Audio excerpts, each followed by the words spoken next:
Hi friends, எல்லாம் எப்படி இருக்கீங்க?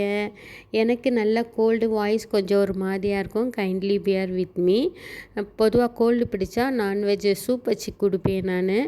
பட் இந்த டைம் எங்கள் ஊர் திருவிழா நடக்கிறனால நான்வெஜ் எதுவும் எடுக்கலை. என்னடா பண்ணலாம், ஏதாவது ஸ்பைஸியாக சாப்பிட்லான்னு தோணுச்சு.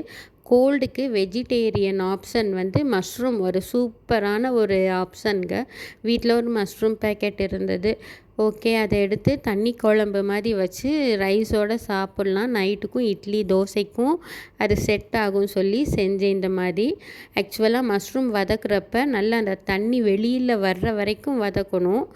அப்புறம் இந்த மாதிரி கொஞ்சமாக தேங்காய் போடணும், நிறையா போடக்கூடாது. இந்த ரெசிபிக்கு நல்லா நைஸாக அரைச்சிட்டு மிக்ஸ் பண்ணி ஒரு 2 சவுண்டு வர்ற வரைக்கும் வச்சோன்னா கம கம கமன்னு கோல்டுக்கு இதமாக இருக்கும் சாப்பிட்றதுக்கு இந்த மஷ்ரூம் ரெசிபி. உங்களுக்கு வேணால் இன்னும் கொஞ்சம் தண்ணி கூட நீங்கள் ஆட் பண்ணிக்கலாம். நான் நைட்டு இட்லிக்கு வைக்கிறப்ப இன்னும் கொஞ்சம் தண்ணி ஊற்றி சூடாக்கி நான் சாப்பிடுவேங்க. ஓகேங்க, நீங்கள் கோல்டு வந்தால் வெஜிடேரியனில் என்ன சாப்பிடுவீங்கன்னு கமெண்ட் பண்ணுங்கள். Bye friends.